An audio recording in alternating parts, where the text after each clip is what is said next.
Oi, turma, tudo bem com vocês? Na aula de hoje, nós vamos continuar falando sobre fármacos que atuam no sistema gastrointestinal. Nessa aula, nós vamos dar enfoque em fármacos antieméticos e também os fármacos que afetam a motilidade intestinal. E o que são esses fármacos antieméticos? São fármacos utilizados para emese, ou seja, para vômito. Alguns fármacos utilizados como antiemético também têm ação antináusea, mas nem todos vão atuar diminuindo a náusea. Nós não sabemos ainda muito bem como que é a fisiologia da náusea, mas acredita-se que ela atue mais ou menos igual à fisiologia do vômito. Então, o medicamento que atua como antiemético, ele acaba atuando também para náuseas. E o que causa vômito? O que causa as náuseas? Diversas patologias. E além das patologias, nós podemos ter como efeito colateral de alguns medicamentos o vômito e a náusea, principalmente quando nós falamos de quimioterápicos utilizados para tratamento de câncer, opioides que acabam atuando nos receptores muscarínicos e auxilia nesse enjoo, nesse vômito, estimulando, né, o enjoo ou vômito. Anestésicos gerais também podem causar o vômito e também alguns outros medicamentos, como por exemplo a digoxina, que a gente já falou em algumas aulas. Claro que nós também observamos vômito no início da gravidez, principalmente por causa das náuseas matinais, e também algumas outras doenças, como enxaqueca, infecções bacterianas, infecções virais. É comum vômito e náusea. Para entender o mecanismo de ação dos medicamentos antieméticos, nós precisamos compreender o reflexo do vômito. Então, primeiramente, vocês precisam ter em mente que quem controla o reflexo do vômito ou quem estimula o vômito é o sistema nervoso central, mais propriamente dito, o bulbo. No bulbo, nós temos dois mecanismos essenciais, dois centros receptores essenciais que estimulam o vômito. Um deles é a zona de gatilho quimiorreceptora e o outro é o centro do vômito. Na zona de gatilho receptora, nós temos receptores NK1, que são receptores de neurocina, receptores D2, que é receptores de dopamina, receptores de serotonina. No centro do vômito, nós vamos ter receptores muscarínicos, ou seja, que vão atuar interagindo com a acetilcolina. Muitos dos nossos mecanismos de vômito, dos estímulos de vômito, vão chegar diretamente aqui na zona de gatilho e ela então vai passar esse sinal, vai estimular o centro do vômito. E alguns vão chegar diretamente no centro do vômito, depende muito de cada estímulo. Então, para nós podermos compreender, eu vou falar um pouquinho sobre cada um desses estímulos. Vou começar falando sobre o estímulo da dor, visão e odor repulsivo e também alguns fatores emocionais. Esse tipo de estímulo vai atuar diretamente no centro do vômito, através dos nervos aferentes sensitivos e também de outras vias no nosso sistema nervoso central. Outro estímulo bem comum que induz o vômito é a cinetose, que é aquele enjoo de movimento, que é comum, por exemplo, quando você anda num barco, tá? Então, a cinetose, quando nós temos esse enjoo de movimento, nós vamos ter um estímulo do núcleo vestibular, e esse núcleo tem receptores para a histamina e também receptores muscarínicos. E ele vai então enviar o estímulo para a zona de gatilho quimiorreceptora, que por sua vez envia o estímulo para o centro do vômito. Outro reflexo, outro estímulo que pode estimular o vômito é a toxina, que pode ser, por exemplo, uma toxina bacteriana ou toxina de algum produto químico que você utilizou.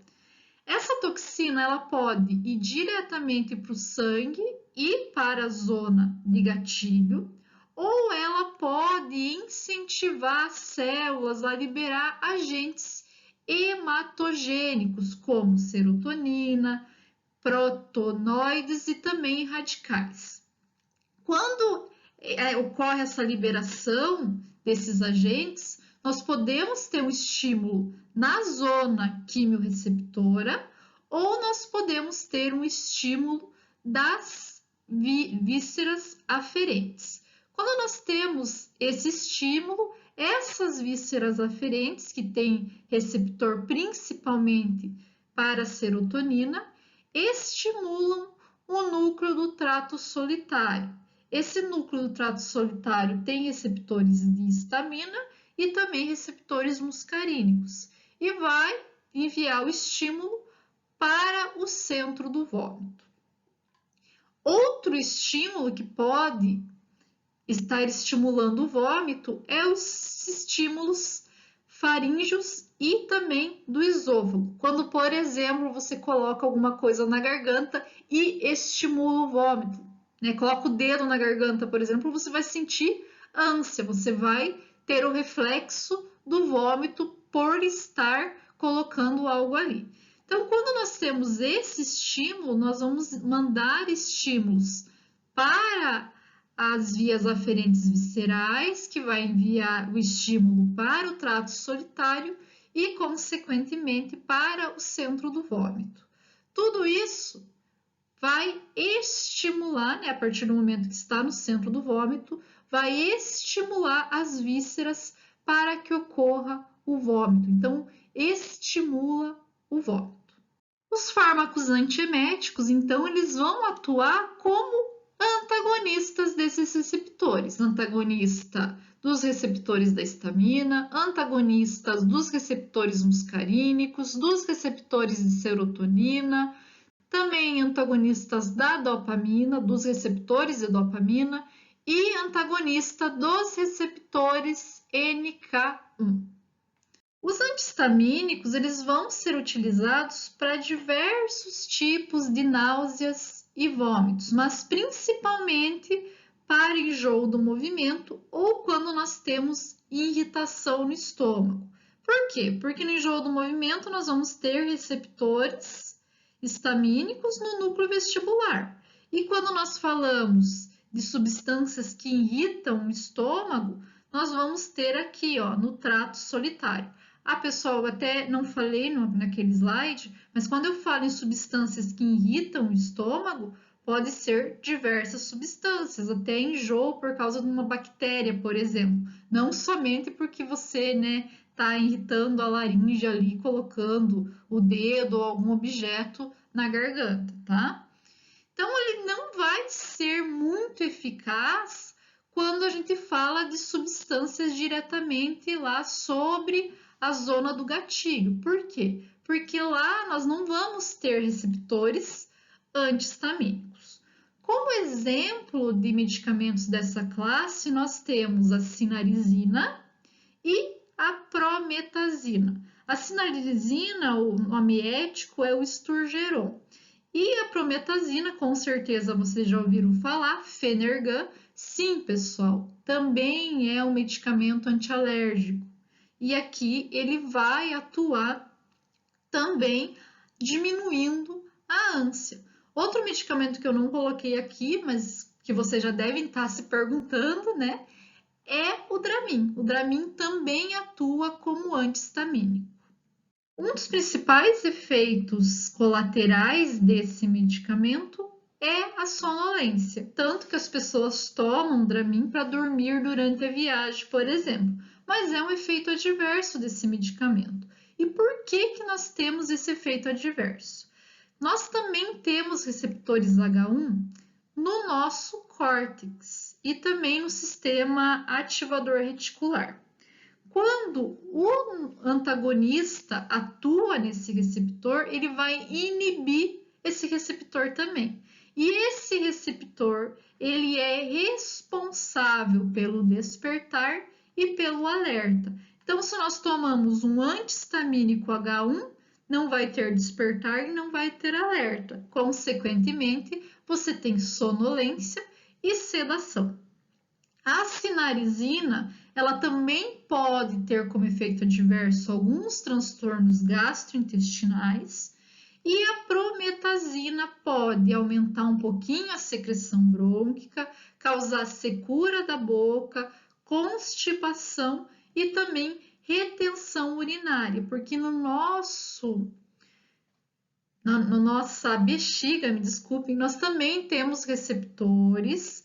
Lá são receptores muscarínicos e a prometazina ela também atua um pouco nesses receptores. E, consequentemente, quando nós temos a atuação dessa prometazina nesses receptores como antagonista lá na bexiga, não se tem o estímulo da bexiga para soltar a urina, para contrair a bexiga. Então, por isso, pode ter retenção urinária. Os antagonistas dos receptores muscarínicos também são conhecidos como anticolinérgicos. Vão ser utilizados principalmente para o tratamento de náuseas por cinetose ou náusea de movimento. Vai diminuir a resposta emética também da apomorfina, que nós vamos ver daqui a pouquinho como ela atua no finalzinho desse conteúdo, eu vou falar um pouquinho sobre ela. E esses anticolinérgicos, eles também podem ser administrados por via oral e em adesivos transdérmicos. Como eles são anticolinérgicos, eles vão atuar em todos os receptores muscarínicos, mas nós sabemos que o principal centro que tem receptor muscarínico é o centro do vômito. Nós temos que ter um pouquinho de cuidado em relação aos medicamentos que atuam diretamente sobre o centro do vômito. Por quê? Porque a maioria vai atuar lá na zona de gatilho, ou antes, porque é uma zona onde a barreira hematoencefálica ela é um pouco permeável, tá? Aqui já no centro do vômito, essa barreira hematoencefálica ela não é tão permeável. Por isso, a maioria vai atuar na zona de gatilho ou antes da zona de gatilho, mas pode também estar atuando diretamente sobre o centro do vômito. Como efeito adverso, nós vamos ter secura da boca, visão embaçada, retenção urinária pelo mesmo motivo do Fernergan, porque ele vai atuar como antimuscarínicos lá na atuação dos muscarínicos, dos receptores muscarínicos na bexiga. Também pode causar depressão do sistema nervoso central e constipação, porque ele diminui a motilidade intestinal também.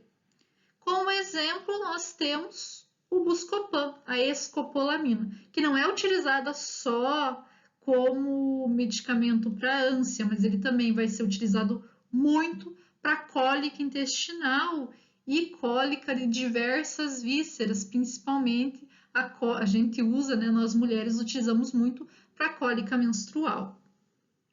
E o mecanismo de ação, tanto na cólica menstrual como cólica intestinal, é o mesmo, porque ele atua como anticolinérgico. Os antagonistas dos receptores de serotonina, também conhecidos como antisserotoninérgicos, eles vão ser utilizados tanto para prevenção como tratamento do vômito e também podem diminuir as náuseas. Lembrando que nós vamos ter receptores serotoninérgicos na zona de gatilho e também lá nas aferentes viscerais.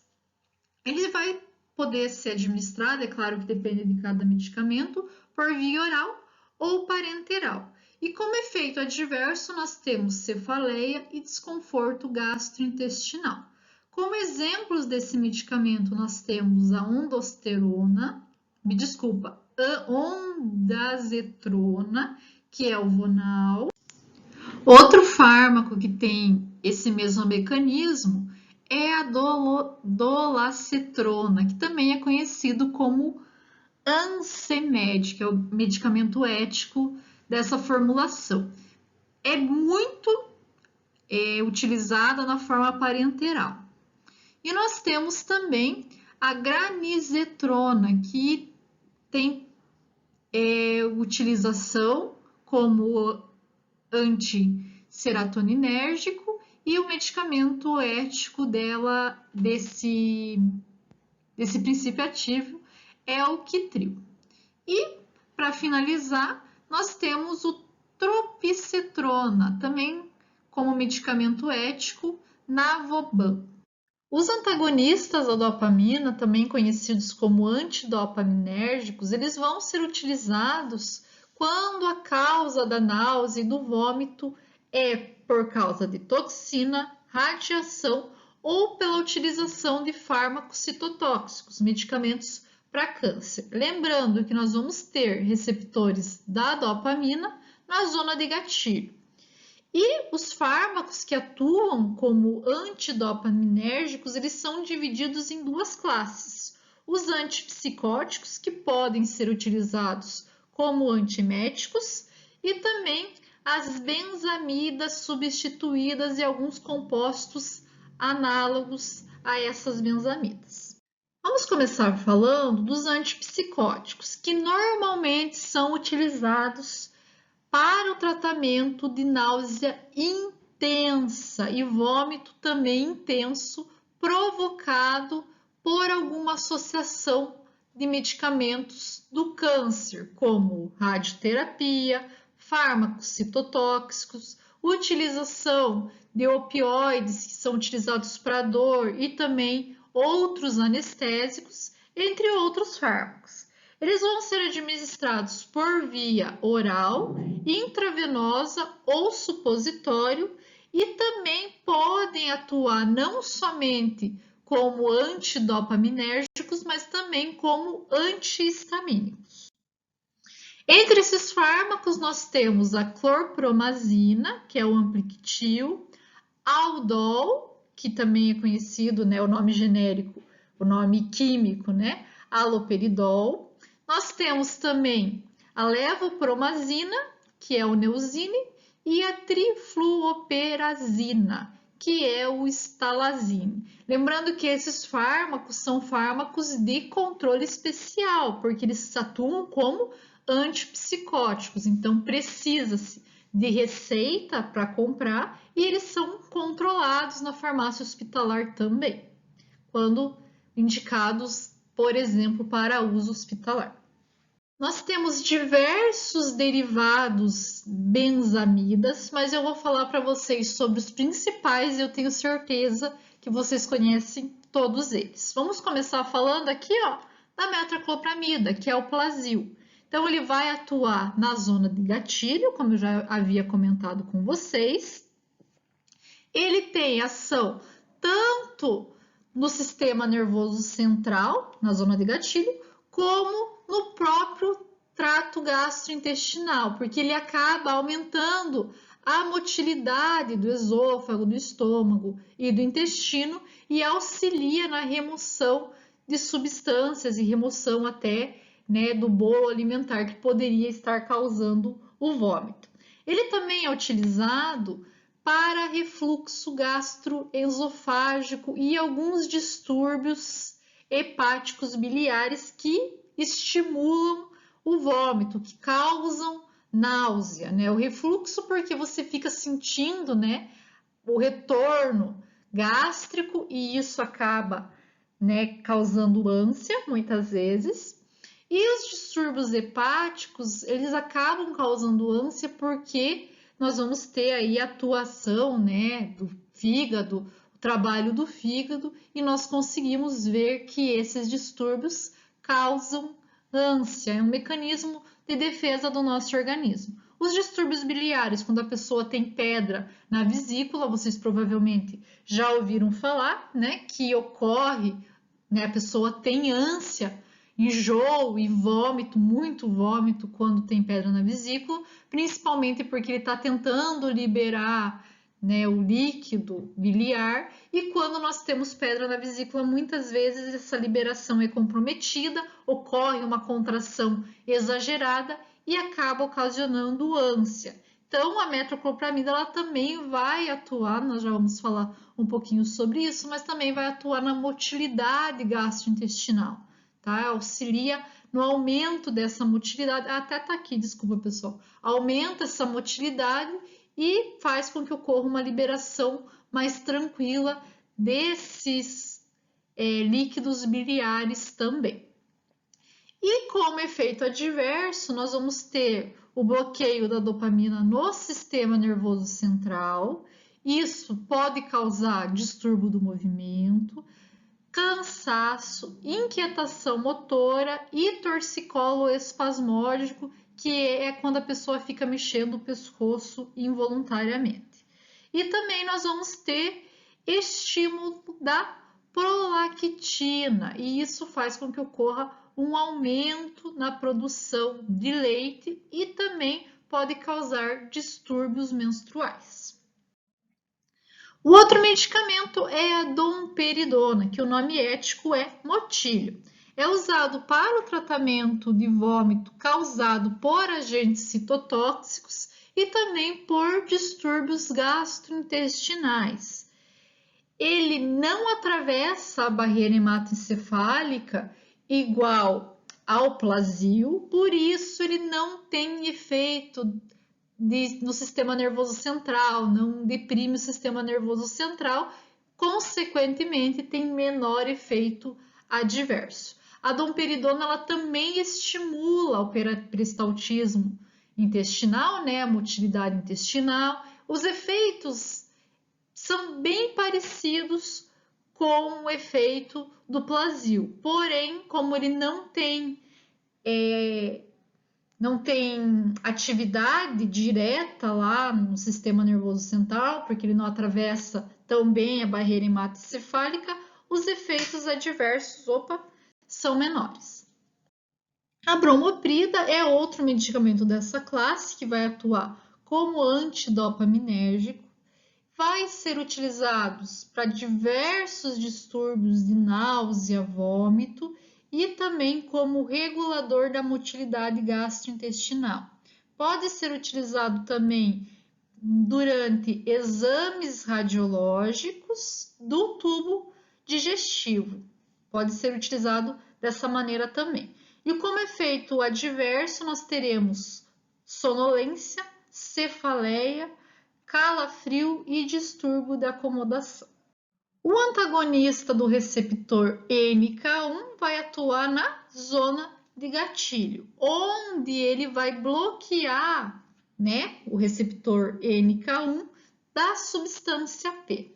Essa substância P ela é liberada pelo nervo aferente vagal e também gastrointestinal, então, quando eles são estimulados, e também vai ser liberado pelo centro do vômito, ou seja, ela pode atuar, né, esses antagonistas podem atuar tanto no sistema nervoso central como no sistema periférico, inibindo a ação do centro do vômito.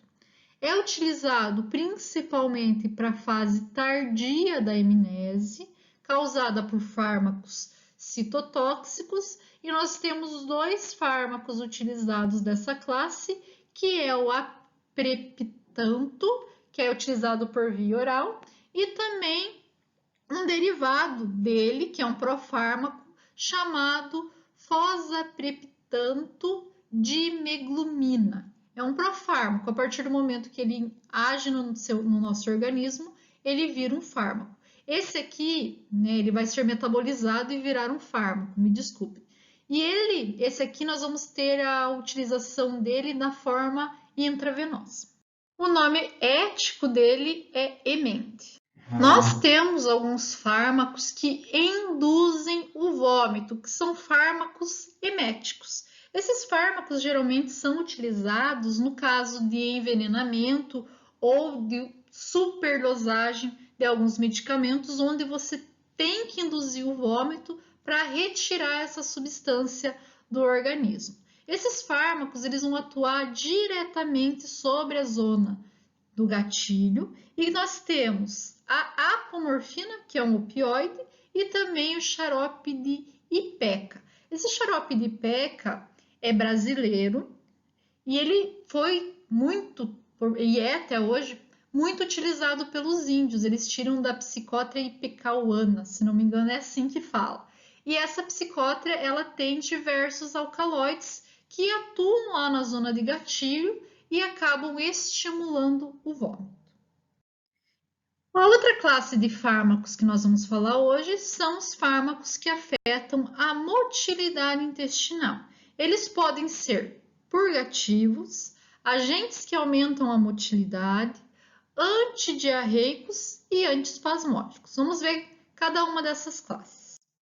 Vamos começar falando dos purgativos. Os purgativos eles vão aumentar a passagem de alimento através do intestino. Nós conhecemos eles como laxantes, principalmente, mas nós temos outras duas classes, os emolientes fecais e os purgativos estimulantes. Esses purgativos estimulantes, eles auxiliam no alívio da constipação, quando o intestino está preso, ou também eles vão ser utilizados para auxiliar o intestino a evacuar antes de cirurgia ou de algum exame. Vamos começar falando dos laxantes. Nós temos duas classes de laxantes, os formadores de volume e os laxantes osmóticos. Os formadores de volume, eles são compostos por polímeros polissacarídeos. Esses polímeros, eles formam uma massa hidratada e volumosa na nossa luz intestinal. Então, aumenta a massa do bolo alimentar e umidifica essa massa. E isso é muito importante, porque muitas vezes a causa da não evacuação do intestino preso é falta de hidratação das fezes. Então, quando nós utilizamos esses formadores de volume, o polímero polissacarídeo ele não vai ser absorvido pelo intestino, ele vai ficar dentro do lumen intestinal e estimula a água a sair e aumentar o volume e umedecer esse bolo alimentar. Então, ele estimula a água a sair das células para umedecer o bolo alimentar. Isso também, por causa do aumento do volume, vai promover o peristaltismo e melhora a consistência fecal por causa da umidade. Já os laxantes osmóticos, eles vão ser compostos por solutos pouco absortivos, geralmente solutos salinos. Esses solutos salinos aumentam a carga osmótica no lume intestinal e faz com que a água saia para a luz intestinal também, causando uma distensão e estimulando a depuração. Esses laxantes osmóticos, eles podem causar diarreia, cólica e flatulência. Já os formadores de volume, eles não têm efeito colateral tão agressivo porque eles não são absorvidos. Quando nós falamos de formadores de volume, nós temos como principal fármaco a metilcelulose. E em relação aos laxantes osmóticos, nós temos a lactulona, que tem até de sabor de ameixa, que é bem utilizado. Temos também os sulfato de magnésio e também o hidróxido de magnésio, que auxilia aí, que puxa a água para o interior do intestino, para o lume intestinal. Os emolientes fecais, eles atuam como tensoativo, como se fosse um detergente, diminuindo a tensão superficial do bolo alimentar. Isso faz com que ocorra um amolecimento das fezes. E ele também é bem utilizado. Nós temos como efeito adverso desses fármacos, desse fármaco, porque na verdade nós só temos um utilizado atualmente no Brasil, mas como efeito adverso, diarreia, ele pode ser hepatotóxico e ele pode aumentar a absorção de outros laxantes. Então, dependendo do laxante, não pode ser utilizado junto com ele. Atualmente, no Brasil, nós temos a utilização desse laxante em combinação com o bisacordil, que nós já vamos falar sobre ele. Um emoliente fecal, que é o que é utilizado hoje, é o docusato de sódio, que é utilizado juntamente com o bisacordil no umectol. É um nome bem sugestivo, né? Umectol, umedece as fezes e acaba amolecendo. Quando nós falamos de estimulantes, eles vão atuar principalmente, é claro, aumentando a secreção de eletrólitos pela mucosa e também aumentam o peristaltismo intestinal, o que pode causar cólica abdominal. Nós temos como exemplo o bisacordil, que pode ser utilizado por via oral ou supositório. Na via oral, nós temos ele sozinho, né, que sem associação nenhuma, que o principal, e é claro, eu vou falar para vocês, vocês vão lembrar, é o lactopurga, mas não é o ético, tá, pessoal? É o mais utilizado. E o Ducolax, que é o ético desse fármaco. E ele pode ser associado, como eu mostrei para vocês no slide anterior, com o Ducosato. O glicerol também atua dessa forma, é utilizado como supositório e esse aqui ele tem tanto uso adulto quanto infantil, inclusive para crianças que estão sendo amamentadas, porque ele vai ser utilizado como supositório e não vai ter efeito sistêmico, então pode ser utilizado em crianças também. É claro que quando nós falamos de crianças e lactentes, que são nenéns, que estão amamentando, sempre precisa de indicação médica. E nós temos também as antraquinonas, que são o sene e também a dantrona, que vão estimular o peristaltismo e estimular muito, principalmente porque eles atuam direto no plexo mioentérico, que nós vimos na semana passada. A utilização de purgativos ele deve ser feito com cuidado. Por quê? Porque o uso exagerado pode levar à dependência, que a gente chama de atonia do colo. O que acontece? O teu organismo fica dependente da utilização desses purgativos. Por quê? Porque ele vê que não precisa ter atividade natural. Então, ele acaba diminuindo a atividade normal do nosso intestino. E isso faz com que o intestino só funcione quando utiliza esse purgativo. Então, provavelmente vocês já ouviram falar que as pessoas que usam lactopurga com muita frequência, elas acabam conseguindo defecar somente quando utilizam lactopurga. Então, tem que cuidar muito na utilização deles. Eu sei que tem muita gente que utiliza para emagrecer. E não é assim, pessoal. A gente tem que ter um cuidado muito grande na utilização desses medicamentos por causa dessa dependência intestinal que acaba acometendo o indivíduo que utiliza essa medicação sem ter um aval médico. Como fármacos que atuam na motilidade gastrointestinal, nós temos a domperidona e a metoclopramida, que nós já falamos, sendo que a domperidona, o mecanismo de ação dela na motilidade gastrointestinal ainda não é muito bem compreendida. Sabe-se que ela aumenta a pressão do esfíncter esofágico inferior e isso acaba inibindo aquele refluxo gastroesofágico e acredita-se que devido a essa pressão no esfíncter, nós tenhamos um aumento do esvaziamento gástrico e também do peristaltismo do odenal. A metoclopramida, ela vai estimular a motilidade gástrica e isso, auxilia no esvaziamento gástrico, é claro, e vai ser útil também no refluxo gastroesofágico. A diarreia é outro distúrbio muito comum no nosso sistema gastrointestinal e ela pode ser causada por N motivos.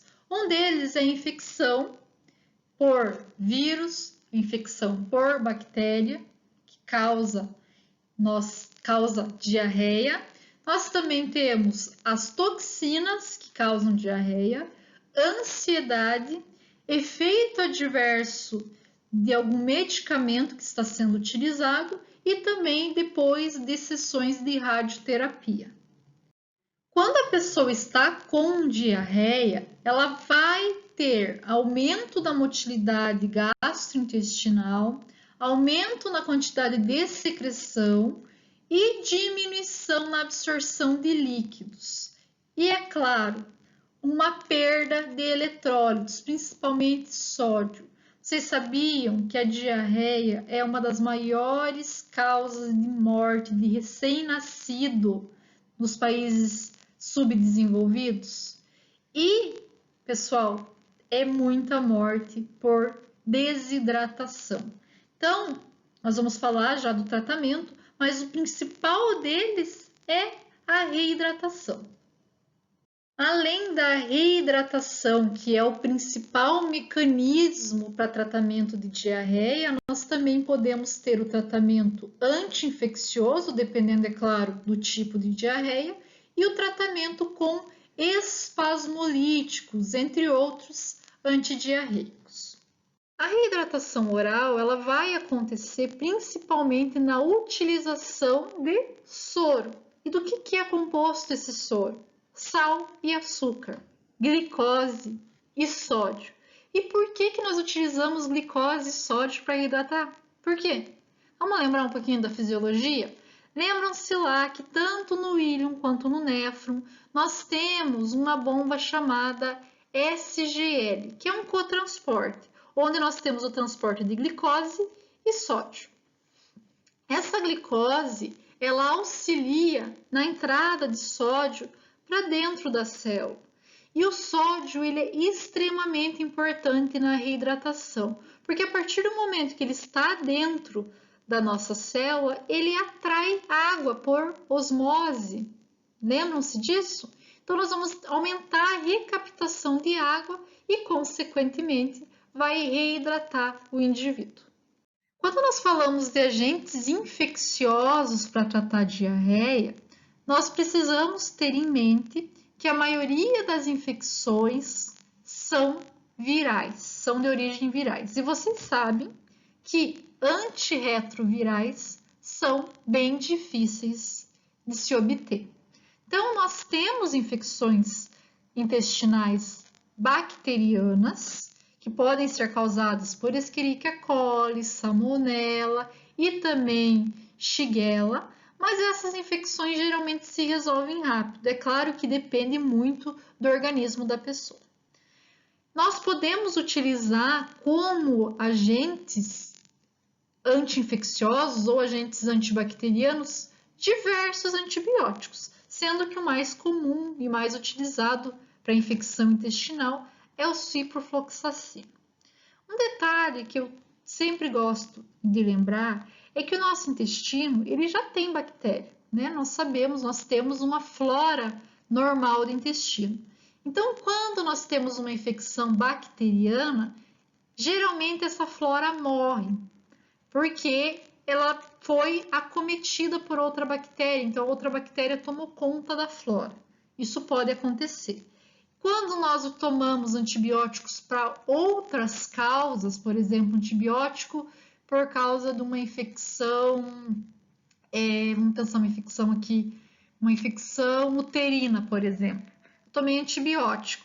Pode acontecer de morrer essas bactérias aqui e, consequentemente, as outras bactérias se aproveitam e acabam contaminando o nosso trato gastrointestinal. Então, nós também podemos fazer a reposição da flora, que é muito utilizado como tratamento anti-infeccioso. Então, nós fazemos a reposição com bactéria. Por exemplo, o Repoflor, que tem essa bactéria aqui, que o nome é difícil de falar, mas eu vou tentar, Saccharomyces boulardii, que pode ser utilizado como repositor. Nós temos também o Floratil, que tem a mesma bactéria, o Biovicerin, que tem Bacillus cereus, e também nós temos a Enterogermina, que aqui não tem, eu acho que é Bacillus cereus, também possui Bacillus cereus e auxilia na reposição da flora, e essa reposição da flora acaba auxiliando no combate de agentes infecciosos. Nós temos também a utilização de agentes espasmolíticos ou antiespasmódicos, que são agentes que param a motilidade, inibem a motilidade ou reduzem, né? Não vai inibir totalmente, mas vai reduzir a motilidade gastrointestinal e também geniturinária.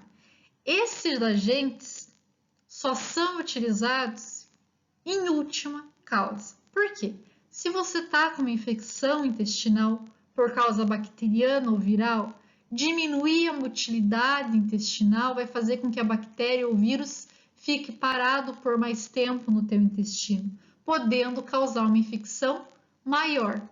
Então, nós só vamos utilizar esses agentes espasmolíticos ou antiespasmódicos em casos extremos, ou até mesmo por causa de cólica, que também nós podemos estar utilizando eles, vocês sabem, né? Nós utilizamos alguns antiespasmódicos para cólica menstrual ou cólica intestinal por causa não infecciosa. Mas tem que cuidar muito na utilização deles, tá, pessoal? Não vamos sair utilizando esse medicamento porque pode diminuir o peristaltismo do intestino, do estômago e também pode aumentar a possibilidade de infecções graves gastrointestinais.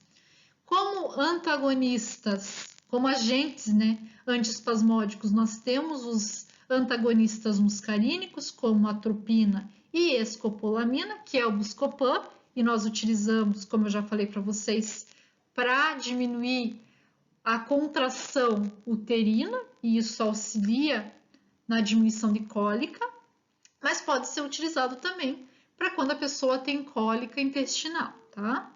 E nós temos os opioides, como a morfina, codeína e a lomperamida, que são utilizados também para cólica. Essa lomperamida é bem utilizada, eu acho que vocês já devem ter ouvido falar dela. O nome mais conhecido, né, dela é Imosec. É um comprimidinho que você toma e logo depois também acaba a diarreia, o efeito é super rápido, só que, igual eu falei para vocês, tem que ter um cuidado na hora da sua utilização. E para finalizar, nós temos os antidiarreicos, que são adsorventes. Esses adsorventes são preparações que contêm diversas substâncias, como caulim, pectina, greda, carvão, metilcelulose e também uma substância chamada atapulgita ativa. Esses medicamentos, essa preparação, né, que depende, é claro, de cada formulação, ela vai atuar, acredita-se, né, que ela atue, porque não tem nenhum mecanismo comprovando ainda, mas acredita-se que ela consegue absorver para ela alguns micro-organismos e toxinas e eliminar durante a defecação.